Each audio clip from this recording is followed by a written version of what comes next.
Ladies and gentlemen, welcome back to the YouTube channel. Now, in this video, we're not going to have any fancy cuts or edits. I'm just going to be talking directly to you through the camera here, and I want to talk about the 5 things that I wish I knew when I first started working out, which would have saved me a lot of time if I knew these 5 things. So I've been going to the gym for about 7 or 8 years now, and I saw a little bit of progress in the first 5 years of my journey, but not nearly the amount of progress that I could have seen, where if I implemented these 5 things that I'll discuss in this video, that's where a lot of the progress could have been made a lot quicker, a lot faster. And so hopefully these 5 things will save you guys a lot of time. Now, the first thing, to dive right into it, the first thing that I want to talk about is the importance of nutrition and understanding what your macros should be based on what your goals are. So for me, I always ate pretty clean. I had never had a lot of junk food or candy or processed food like growing up. So I always ate very clean, but I did not understand how much protein I should have, how many carbs I should have, or when I should have my carbs and when I should have my fats either. I always heard, yeah, you need to have more protein, have more protein. And so I remember even about like 2 years ago, I would go to this coffee shop. When I moved out here to Tampa, I would go to this coffee shop. They had this amazing sandwich and it had some turkey in there. And I would ask them like, hey, can you put a little bit more turkey in there? And I thought that was like enough protein for example, for like breakfast and lunch. And then I would have like a little bit of salmon or a little bit of steak or whatever it might be, when in reality, that was not nearly enough protein for me to actually put on a lot more muscle mass. So if you want to put on more muscle mass, then you need to have around 1 gram of protein per pound of body weight. If you're more in a maintenance phase, then you can get away with 0.8 or 0.9 grams per pound of body weight when it comes to the protein specifically. And that's a good maintenance range to be in. But again, if you want to put on a lot more size, you need to have at least 1 gram of protein per pound of body weight. Now, the other thing that is very, very important is I started eating more protein, but I did not have enough carbs. I would kind of stay away from carbs. I thought, hey, I want to stay super, super lean here. I don't want to put on a lot of fat. And I thought carbs would actually make me fat. But if you've been going to the gym for some time, or if you're starting to work out, if you're starting to get a lot more active, carbs are vital. Do not skip out on carbs. The reason for that is because carbs are going to be fuel for your workouts. So for example, if you do not have a lot of carbs, you are not going to be able to push very, very hard when you actually go train. And then you can have the right amount of protein, but since you did not stimulate the muscle enough during the training session, that protein that you're having is kind of going to waste. Whereas if you had a lot of carbs before the workout and then also a little bit after the workout to help with recovery, then you're going to push way harder during the workout and you're going to stimulate the muscle a lot more, which is then in return going to enable you to use up all that protein that you're actually eating. So nutrition, macros, very, very important. I promise you guys, if you just understand that concept of, having 1 gram of protein per pound of body weight and then having carbs around your workouts, that is going to be very, very helpful for you. What I like to do is have white rice, sweet potato, dates, berries, fruits, those kind of carb sources before the workouts, a little bit after. And that really helps with, again, the performance and then the recovery afterwards. So that's the first thing. The second thing I want to talk about is the importance of doing the right exercises. When I first started going to the gym, I was doing a bunch of random things based on what I saw on Instagram, on YouTube.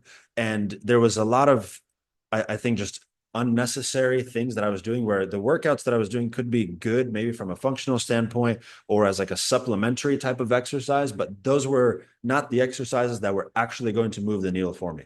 So what I want you to focus on when it comes to the actual workouts and exercises that you're doing is compound movements mixed in with some isolation stuff. Compound movements are things like squats or overhead press or bench press, for example, or a row, where you're activating not just one muscle group, but you're activating all of the, or a big portion of the muscles in your body that you're actually working out there, which is very, very important to build that overall strength. And then once you really, really push when you're doing those compound exercises, after that, you can then go to isolation type of exercises. So for example, you can go to something that's just going to isolate your lat. If you go from like a row to some kind of like pull down, and even if you're doing like a one arm type of pull down, then you can really, really isolate one muscle there. And that's where then you can kind of fatigue it and get a really good pump afterwards too. So the point here that I'm trying to get across is make sure you're doing important workouts that actually, or important exercises that actually move the needle for you.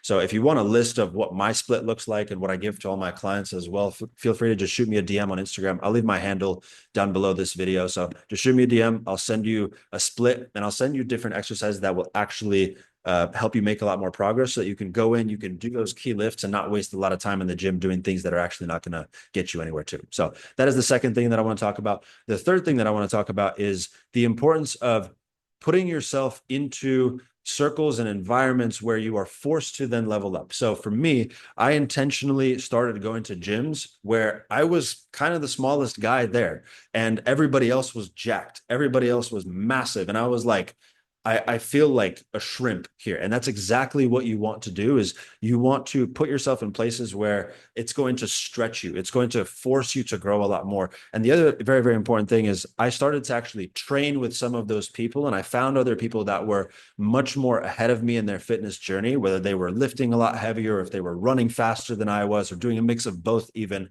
Then I started training with them.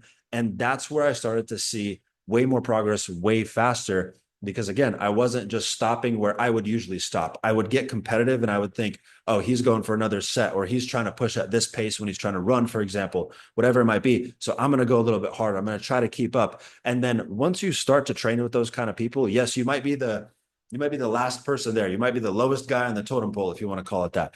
But when they see you grinding, when they see you working, they're going to hit you up and they're going to be like, yo, Eric's actually, he's grinding. He's actually here to like put in some work. He's not going to stop and like chicken out. He's actually going to push to the end.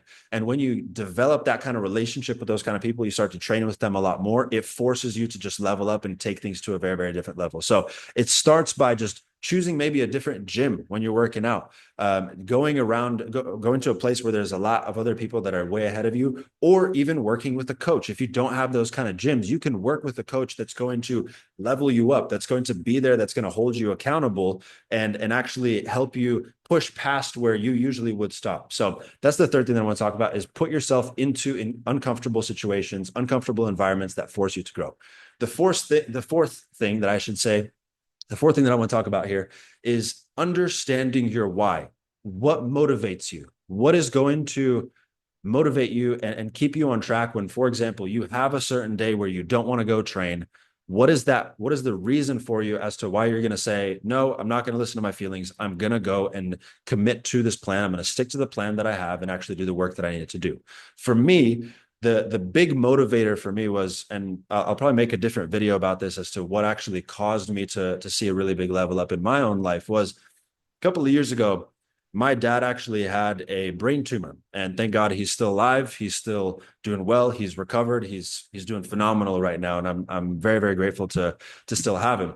But when he had that happen to him, I quickly understood that, okay, I don't know how much longer I'm going to have my dad around for. And so I need to step up and I need to become the man for the family. And one of those aspects is not just financial, security for my people, but it is also being someone that is strong, that takes care of their body, that can set the tone and set the standard for the rest of the family to say, hey guys, this is how we operate. This is the level that we're going to hold ourselves to. And for me, that was my why for a long time. And that's carried me through even to this day, where I think back to that time and I say, hey, look, now my dad is great. He's doing very well. I'm blessed to have him still alive. Praise God for that.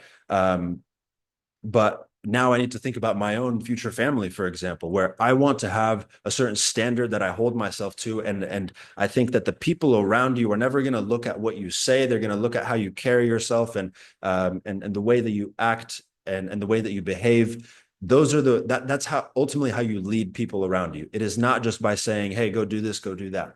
How do you carry yourself? Because they're going to model your behavior. And so that's why for me, it was very, very important to actually get into great shape. That has been my motivator. That has kept me, disciplined throughout a lot of times when I did not want to go work out. So I say that to just drill in the importance of having a why. Sit down and create a list of reasons for yourself. Why are you going to get into incredible shape? You don't have to become the Hulk. You don't have to become Chris Bumstead. You don't have to be this crazy bodybuilder, but get into phenomenal shape so that the people around you can have some kind of respect for you and say, oh, wow, this guy takes care of his body, has high standards for himself. I want to emulate that too. So that is the fourth thing, understand what motivates you. And then the fifth thing that I want to talk about, this is something that is not very common, but it is the importance of creating positive feedback loops. When I started going to the gym here, I moved here to Tampa a couple of years ago, and I started going to the gym. I intentionally started to, and this kind of ties back to my third point of getting around other people that are going to push you a lot further. But I started to train with my friends. I started to run with my friends. And so for me, when I started to train and I started to work out, it was not just for me to go and push around some weight or go for a run, for example. It was also a social outlet for me. I work a lot. I run multiple businesses. And so for me, when I'm not working, I want to go and kind of get my mind off of work and kind of decompress, de-stress. And so the gym is one of those places where I could be like, yo, let's go work out. Let's go for a run. And you're doing something productive. You're hanging out. You're having a good time with your boys. You're laughing and you're being productive at the very same time, basically. So that is the fifth thing that I want to talk about is create a positive feedback loop for yourself, whatever that might be, where you can then look forward to the gym. You can look forward to training, and it's not like something that you dread where you're like, oh, I have to go again. It's something you can say, oh, bet. I'm going to hit up my boy. We're going to go get a workout and it's going to be a great time. We're going to laugh. We're going to, chop it up, talk business. You can even like network a little bit during that time if you go to the right places, if you're in the right cities. But having that positive feedback loop will make it automatic for you where you're not thinking like when you should go to the gym or if you should go to the gym, like your body is automatically like, hey, it's looking forward to that time. Like when can we start to go train? Because that's a great time. I love that time. It's a fun time. And so positive feedback loops. That's the fifth thing that I'll leave you with. But I'll end off the video right here. Hopefully this has been helpful for you guys.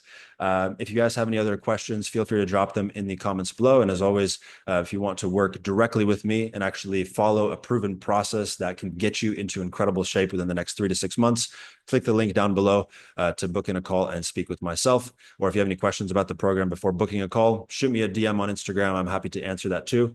But with that being said, we're going to wrap it up here in this video, and we'll see you guys in the next one.